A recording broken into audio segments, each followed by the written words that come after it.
Most creators assume that more AI tools means more efficiency, but the pattern repeating across creator communities tells a completely different story. You have probably seen this cycle before.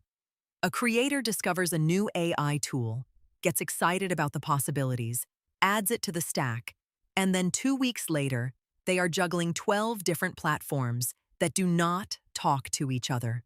The result is not efficiency. It is digital clutter dressed up as productivity. This is the tool addiction pattern, and it hits hardest in creator spaces where new solutions launch constantly. According to a HubSpot breakdown of SEO tools, there is now an abundance of options, and teams with limited resources face an added challenge finding the right stack without overcomplicating everything. The instinct is always to add, rarely to subtract. And that instinct is exactly where things start to break. Here is where the assumption falls apart. Every tool you add comes with hidden costs, learning curves, login credentials, integration headaches, and context switching. When you move from your writing tool to your scheduling tool, to your analytics dashboard, to your thumbnail editor, you are not just switching tabs. You are resetting your brain each time. A case study from Buffer looked at how one team manages 77 social media channels across 10 languages. The interesting part is not the scale. It is that they built their workflow around a single automation platform called N8N, rather than stitching together dozens of standalone apps. They describe it as a workflow a non-technical marketer could realistically pull off. The takeaway is clear.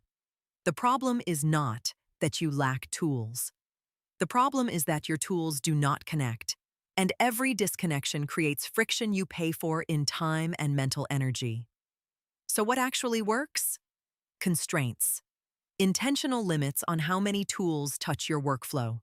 This runs counter to everything the productivity space tells you, that the right combination of apps will unlock some hidden gear.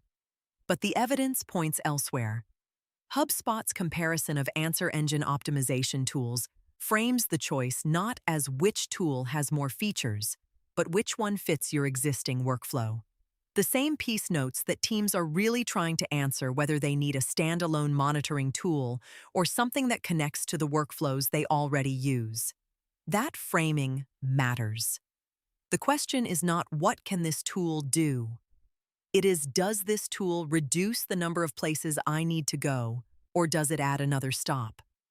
When you start evaluating tools by how much they eliminate rather than how much they add, the stack shrinks fast.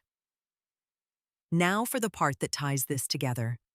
The creators who move fastest are not running 30 tools. They are running 3. One tool for creation, where the writing, recording, or editing happens. One tool for distribution, where scheduling and publishing live. And one tool for feedback, where analytics and audience signals come in. That is the stack.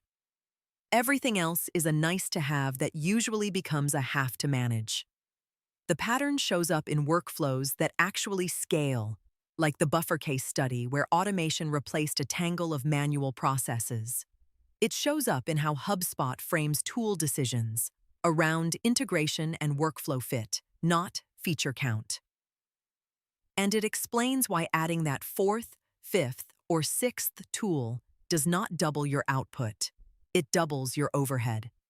80% of what you need to publish consistently fits in 3 places. The trap is believing you need more. You do not. You need less. Connected, better. If this reframed how you think about your own tool stack, hit subscribe. Drop a comment with the one tool you are cutting this week.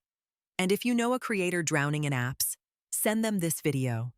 It might save them hours they did not know they were losing.